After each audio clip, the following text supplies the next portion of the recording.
আসলে প্রথম এই যে হামলা, কারো উপরে একদম বিচার করে ফেলা, চল দেখা আসি, এইটার মধ্যে এটা শেষ করে দেই, এগুলো আপনারা শুরু করছিলেন আসলে, বা আপনাদের কাছাকাছি জায়গা থেকে শুরু হয়েছিল, আপনাদের সমর্থন ছিল। এখন কি এটা একটু আয়ত্তের বাইরে চলে গেছে কিনা? মানে সারা বিশ্বের কাছে যখন একটা বিনিয়োগ বোর্ডের একটা মিটিং হচ্ছে, তখন আমরা এটা কি প্রমাণ করলাম? ইসরায়েলের বিরুদ্ধে আমাদের প্রতিবাদ জানাতে গিয়ে জুতার দোকানের জুতা লুট করে নিয়ে আসা, কি প্রমাণ করলাম? প্রথমত হলো এই গণঅভ্যুত্থানটা হওয়ার পরে এখানে কিন্তু সংঘবদ্ধ কোন একটা গঠিত রাজনৈতিক দল কিন্তু গণঅভ্যুত্থান ডিরেক্টলি করে নাই, ফলত এটা যে যেখানে পারে নিজের জায়গা থেকে ঝাঁপিয়ে পড়েছে।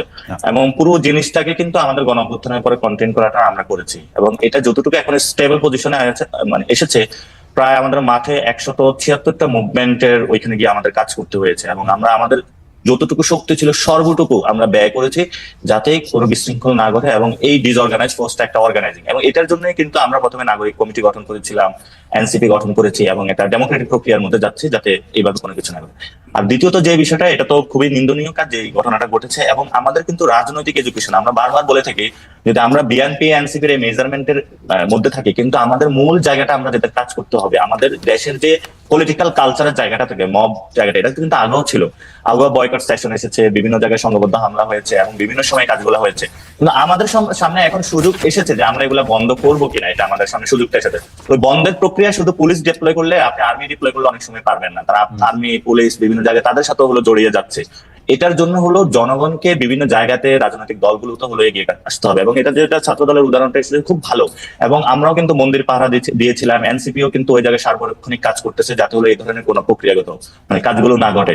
এবং ভবিষ্যতে এই ধরনের যখন প্রথম আলোতে হামলার কথা হয়েছিল, অনেকেই সেখানে গিয়েছিল, আমি নিজেই সেখানে যোগাযোগ করে গিয়েছি, এবং আমি তাদেরকে বলেছিলাম যে কোনো পরিস্থিতিতে আমরা প্রস্তুত আছি, কারণ যদি কারো বিরুদ্ধে সুনির্দিষ্ট কোনো অভিযোগ থাকে, সেটা আইন আছে, আদালত আছে, এবং আপনি সেখানে বলতে পারেন, কিন্তু এই ভিত্তিতে করা উচিত না। ফলে আমাদের সামগ্রিক সংস্কৃতিটা চেঞ্জ করতে হবে। এটা যদি আমরা করতে না পারি, তাহলে ভবিষ্যতে আপনি বিএনপি আসুক, যে কোনো দলে আসুক, একই সিস্টেম চলতে থাকবে। এক নম্বর। দুই নম্বর জিনিসটা হলো, হ্যাঁ যেটা দুই নম্বর হলো অর্থ বিলের যে বিষয়টা আপনি আমাকে সংশোধনী দিয়েছিলেন, আমার মনে হয় আপনারা আরেকটু রিভিউ করবেন, সেখানে কর আরোপ এবং আরো কিছু বিষয় আছে যেগুলো নিয়ে আমি আপনাকে পড়ে শোনাতে পারি অর্থ বিলের মধ্যে কি কি ইনক্লুডেড।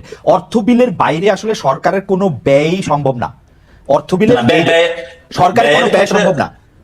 ব্যয়ের ক্ষেত্রে যেটা হলো কর আরোপ থেকে শুরু করে যে বড় বড় প্রক্রিয়াগুলোতে, সেখানে আমরা চাইনি যে কোনো বাধাগ্রস্ত সৃষ্টি হোক বা নিজের স্বার্থের জন্য কেউ ফ্লোর ক্রস করুক, কিন্তু হলো স্বাধীনতার জন্য যে নিজের ভিউজ গুলো প্রকাশ করার জন্য সেখানে কিন্তু আমরা মতামত দিয়েছিলাম। মানে অর্থ বিলের ব্যাপার তো আমি আবার বলি, সরকারি দলের সংসদ সদস্য বা সরকারি দলের মন্ত্রীরা যে বিল উত্থাপন করবেন সবগুলো অর্থ বিল হইতে বাধ্য, কারণ সেটার সাথে টাকা পয়সা সব, মানে আপনি টেকনিক্যালি আমি বলি, আপনি এটা ছাপায় আনবেন তো তখনই এটার সাথে টাকা পয়সা ইনভলভ হয়ে যাবে। আপনি অর্থ বিল ছাড়া সরকার কোনো বিল সবই অর্থ বিল করতে পারবে না, সবই অর্থ বিল, একটা হাউস অ্যালাউন্স থেকে যখন আপনি বলেন অর্থ বিল করতে পারবে না, তখন হচ্ছে আসলে প্র্যাকটিক্যালি কিছু করতে পারবে না আর কি, মানে প্র্যাকটিক্যালি। কিন্তু হলো তার ভিউজ গুলো এখন যেটা হয় আমাদের মানে দাঁড়ায় থেকে আপনাকে একটু নিন্দামন্দ করতে পারবে যে আমাদের মন্ত্রী নাসিরউদ্দিন পাটোয়ারি এটা ভালো কাজ করে না, এগুলি বলতে পারবে, তাই তো?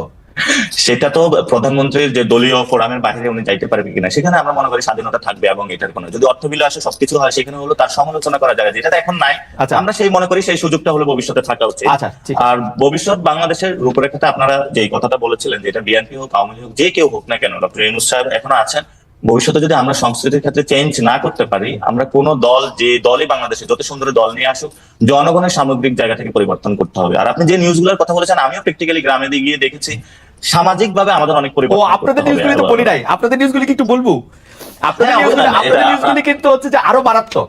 আপনারা টেলিফোন করে চিফ জুডিশিয়াল ম্যাজিস্ট্রেটকে সরায় দেন যে আপনার এখানে নিয়োগের জায়গা থেকে এটা করতে হবে। আপনারা প্রায় প্রতিটা উপজেলা এবং জেলা সরকারি কর্মকর্তাদের অফিসে এই যে ধরেন ছোটখাটো যে কোনো নিয়োগ এগুলির পাইলে আপনারা ঝাঁপায় পড়েন।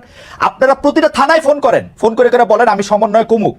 হয়তো নাসিরউদ্দিন পাটোয়ারির মতো অত বড় সমন্বয় ফোন করে না, কিন্তু এগুলি করে, এগুলিও কিন্তু আমরা করি। এখানে অনেকগুলো ঘটনা ঘটছে, এটা অস্বীকার করার আমরা অস্বীকার করতেছি না, কিন্তু আপনি চিন্তা করেন যখন হলো প্রথমে মুভমেন্ট হলো 158 জন সমন্বয়ক ছিল, প্রথমে এটা পুরো দেশে কিন্তু এটা বিস্তৃত ছিল না। এখন সিলেটের একটা প্রত্যন্ত অঞ্চলে একটা ওয়ার্ডে তিনি মুভমেন্টটা করেছেন, এবং উনিও কিন্তু এখানে সমন্বয় একটা পরিচয় দিচ্ছেন। আমরা এই বিষয়টা শৃঙ্খলার মধ্যে আনার জন্যই কিন্তু পরবর্তীতে বলেছি পুরো বাংলাদেশের কমিটি। আমাদের সময় নাই।